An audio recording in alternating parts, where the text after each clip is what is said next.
میرا غفلت میں ڈوبا دل بدل دے، خدایا فضل فرما دل بدل دے۔ قرآن مجید میں اللہ تعالیٰ فرماتے ہیں والفجر وليال عشر والشفع والوتر واللیل اذا یسر هل فی ذلک قسم لذی حجر۔ قسم ہے فجر کی اور 10 راتوں کی، اور جفت اور طاق کی، اور رات کی جب وہ چلتی ہے، یقیناً اس میں عقل والے کے لیے بڑی قسم ہے۔ 10 راتوں سے مراد ذوالحجہ کا پہلا عشرہ ہے، پہلے 10 دن ہے، جو انشاءاللہ کل سے شروع ہو جائیں گے، اور اگر مہینہ 30 کا ہوا تو پھر کب سے شروع ہو جائیں گے؟ پرسوں سے شروع ہو جائیں گے، ٹھیک ہے۔ یہ دنیا کے سب سے بہترین دن ہیں۔ رسول اللہ صلی اللہ علیہ وسلم نے فرمایا دنیا کے دنوں میں افضل ترین دن 10 دن یعنی عشرہ ذوالحجہ ہے، یعنی پورے سال میں سب سے زیادہ امپورٹنٹ ڈیز کون سے ہیں؟ ذوالحجہ کے پہلے 10 دن۔ لہٰذا ان 10 دنوں میں جب انسان کوئی بھی نیک عمل کرتا ہے تو وہ نیک عمل بھی اللہ تعالیٰ کو باقی دنوں میں کیے ہوئے نیک عمل سے زیادہ پسندیدہ ہے۔ عام دنوں میں ہم جو کچھ نیکیاں کرتے رہتے ہیں ان کا اجر و ثواب بھی ملتا ہے، لیکن ان دنوں میں جب خاص طور پر کوئی اچھا عمل کرتا ہے تو اس کا اجر و ثواب کئی گنا زیادہ بڑھ جاتا ہے۔ رسول اللہ صلی اللہ علیہ وسلم نے فرمایا اللہ کو کوئی نیک عمل کسی دن میں اس قدر پسندیدہ نہیں جتنا کہ ان دنوں میں پسندیدہ ہے، یعنی عشرہ ذوالحجہ۔ صحابہ نے عرض کیا اے اللہ کے رسول، کیا جہاد فی سبیل اللہ بھی نہیں؟ آپ نے فرمایا نہیں، جہاد فی سبیل اللہ بھی نہیں، مگر جو شخص اپنی جان اور مال لے کر نکلا ہو پھر کچھ واپس نہ لایا ہو، یعنی جان بھی جائے اس کی، شہید ہو جائے، اور اس کا جو گھوڑا ہے وہ بھی مارا جائے، اور اس کا جو اسلحہ ہے وہ بھی چلا جائے، یعنی کچھ بھی واپس نہیں آیا، سب کچھ اللہ کی راہ میں چلا گیا، اس کا عمل بہرحال سب سے زیادہ پسندیدہ ہے یا سب سے زیادہ آگے ہے۔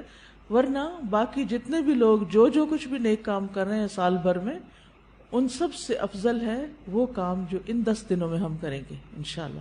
یاد رکھیے رمضان کا آخری عشرہ جس کی راتیں زیادہ افضل ہیں، اور ذوالحجہ کا پہلا عشرہ جس کے دن زیادہ افضل ہیں۔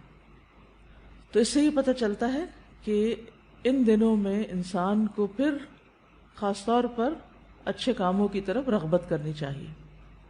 نبی صلی اللہ علیہ وسلم نے فرمایا اللہ کے نزدیک ذوالحجہ کے 10 دنوں میں نیک اعمال بہت زیادہ پاکیزگی اور بہت بڑے ثواب کا باعث ہیں۔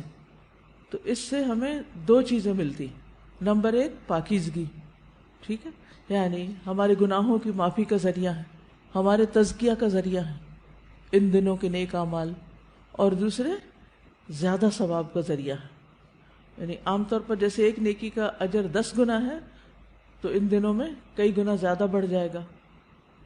نبی صلی اللہ علیہ وسلم نے فرمایا اللہ کے نزدیک عشرہ ذوالحجہ کے دنوں سے بہترین کوئی دن نہیں۔ ایک آدمی نے عرض کیا اللہ کے رسول، کیا یہ افضل ہیں یا ان کی گنتی کے برابر اللہ کے راستے میں جہاد کرنا افضل ہے، یعنی 10 بار؟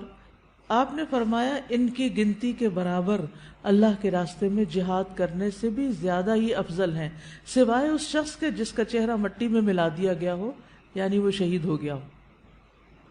تو جب اتنا بڑا موقع آ رہا ہے ہمارے سامنے تو ہم اس کو یوں ہی گنوا دیں، یہ نہیں ہونا چاہیے۔ ہمیں نہیں معلوم کہ اگلے سال ہماری زندگی میں یہ دن آتے بھی ہیں یا نہیں، ہم اس سے پہلے ہی نہ دنیا سے چلے جائیں۔ اس لیے بہت ضروری ہے کہ ان 10 دنوں کی پلاننگ کریں کہ ہم نے کیا کیا کرنا ہے۔ صرف وہ کام کافی نہیں جو ہم ہر روز نیکی کے کام کرتے رہتے ہیں، مثلا جو روٹین میں نوافل پڑھ رہے ہیں یا صدقہ خیرات کر رہے ہیں یا اور نہیں، مزید بھی کرنا ہے۔ صحابہ ان دنوں میں انتھک محنت کیا کرتے تھے۔ سعید بن جبیر ذوالحجہ کے 10 دن داخل ہونے کے بعد عبادت میں بہت زیادہ کوشش کرتے تھے، حتیٰ کہ وہ اتنی محنت کرتے کہ لگتا کہ وہ اس کی قدرت نہیں رکھتے، یعنی اپنے آپ کو اتنا تھکا دیتے کہ لگتا کہ بس اب اس سے زیادہ کچھ کر نہیں سکتے، آخری درجے تک۔ اب نیک اعمال میں سے افضل عمل جو ان دنوں کے لیے پسندیدہ ہے وہ اللہ کا ذکر ہے۔ نبی صلی اللہ علیہ وسلم نے فرمایا کوئی دن اللہ کے ہاں ان 10 دنوں سے زیادہ عظمت والا نہیں ہے، اور نہ ہی کسی دن کا عمل اللہ تعالیٰ کو ان 10 دنوں کے عمل سے محبوب ہے، یعنی نہ دن ان دنوں سے افضل ہے اور کوئی اور عمل اس سے افضل نہیں۔ بس تم ان 10 دنوں میں کثرت سے لا الہ الا اللہ، اللہ اکبر اور الحمدللہ پڑھو، یعنی تحلیل، تکبیر اور تحمید۔ اب اس کے لیے یہ جو کلمہ نا سبحان اللہ والحمدللہ ولا الہ الا اللہ واللہ اکبر، یہ ان تینوں کلمات کا مجموعہ ہے، اور اس میں سبحان اللہ کا اضافہ بھی ہے۔ آتا ہے آپ کو یہ؟ پڑھیے ذرا۔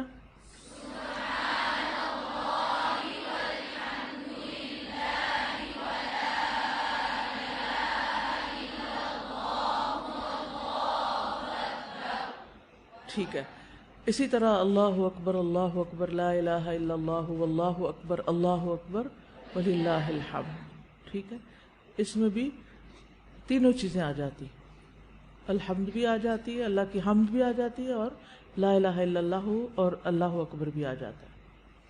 صحابہ کرام جو تھے ان میں سے ابن عمر اور ابو ہریرہ رضی اللہ عنہما ان 10 دنوں میں بازار کی طرف نکل جاتے اور دونوں تکبیرات پڑھتے، یعنی مل کے بھی پڑھتے۔ لوگ ان کی تکبیر سن کر تکبیر کہتے، یعنی یہ پڑھتے تو جو سنتا تو وہ بھی کہنا شروع کر دیتا۔ تو لوگ ان کی تکبیر سنتے کا کیا مطلب ہے کہ یہ تکبیرات اونچی آواز سے پڑھ رہے ہوتے تھے۔ آپ دیکھیں گھروں میں اکثر لوگ گنگناتے رہتے ہیں یا کچھ، تو گھروں میں بھی تکبیرات اونچی آواز سے پڑھیے، چلتے پھرتے اونچی آواز سے پڑھیے تاکہ دوسروں کو یاد آ جائے۔ اونچی آواز سے پڑھنے کا مقصد اصل میں کیا ہے؟ یاد دہانی، کہ دوسرے لوگ بھی پڑھنا شروع کر دیں۔ بچوں سے پڑھوائیے۔ اسی طرح کلاس روم میں جیسے صبح آئے ہیں آپ، کلاس شروع ہونے سے پہلے تکبیرات پڑھ لیجئے، پھر ہر کلاس ختم ہونے کے بعد، اس سے پہلے تو وہ لگا دی جاتی ہیں، تو ہم کہتے ہیں تکبیرات لگا دیں۔ تو اب آپ سے ریکویسٹ ہے کہ تکبیرات پڑھیں، لگا نہیں دیں بلکہ پڑھیں، خود پڑھیں۔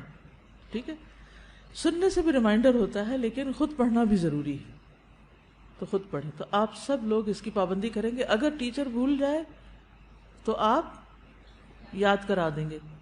اگر ساری کلاس میں سے صرف ایک کو بھی یاد آ جائے تو اونچا پڑھنا شروع کر دے، باقی لوگ اس کو سن کے پڑھ لیں گے۔ 1 دفعہ 2 دفعہ 3 دفعہ جتنا بھی سہولت ہو، لیکن پڑھیں۔ پھر اسی طرح محمد بن علی جو تھے، ان صحیح بخاری میں آتا ہے کہ وہ نفل نمازوں کے بعد بھی تکبیر کہتے تھے، یعنی نفل نماز پڑھ کے، جیسے تہجد کے پڑھے یا چاشت اشراق کے پڑھے یا پھر اس کے علاوہ، تو وہ نفل پڑھ کے بھی تکبیر پڑھتے تھے۔ اسی طرح عورتیں بھی تکبیرات پڑھتی تھی۔ عمر رضی اللہ عنہ منا میں اپنے خیمے کے اندر تکبیر کہتے تو مسجد میں موجود لوگ اسے سنتے اور تکبیر کہتے، اور بازار والے تکبیر کہتے، یہاں تک کہ سارا منا تکبیرات سے گونج اٹھتا۔ کتنا بڑا علاقہ ہے منا کا، سارا منا تکبیرات سے گونج اٹھتا۔ اب تو خیر سپیکرز ہیں، اس وقت لوگوں کی اپنی آوازوں سے سارا منا گونج اٹھتا۔ ابن عمر منا کے ان دنوں میں نمازوں کے بعد بستر پر، راستے میں اور دن کے تمام ہی حصوں میں تکبیر کہتے، یعنی وہ ہر موقع پہ کہتے۔ انہوں نے صرف نفل کے لیے خاص نہیں کیا تھا، یہ صرف بازار کے لیے نہیں بلکہ بستر پہ بھی کہتے اور راستے میں بھی اور خیمے میں بھی اور ہر جگہ۔ میمونہ رضی اللہ عنہا یوم النحر 10 ذو الحجہ میں تکبیر کہتی، اور عورتیں ابان بن عثمان اور عمر بن عبدالعزیز کے پیچھے مسجد میں مردوں کے ساتھ تکبیر کہا کرتی تھی، یعنی مسجد میں مرد حضرات بھی تکبیر پڑھ رہے ہوتے تھے اور پیچھے عورتیں بھی مل کے پڑھ رہی ہوتی تھی۔ تو اس سے یہ پتہ چلتا ہے کہ تکبیرات اونچی آواز میں پڑھنی چاہیے تاکہ دوسروں کو بھی یاد دہانی ہو جائے۔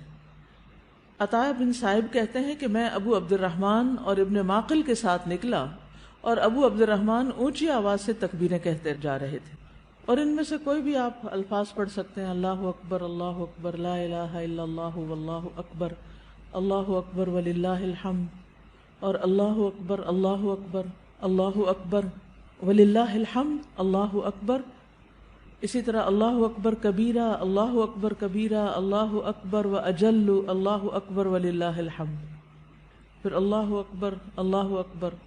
اکبر کبیرہ، تو اللہ اکبر کبیرہ والحمد للہ کثیرہ وسبحان اللہ بکرۃ و اصیلا بھی آپ پڑھ سکتے ہیں۔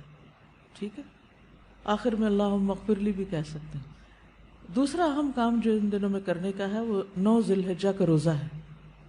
اس روزے کی خاص فضیلت ہے جس سے انسان کے گناہ معاف ہوتے ہیں، اور یہ دن 1 سال گزرے ہوئے اور 1 سال آنے والے گناہوں کا کفارہ بنتا ہے۔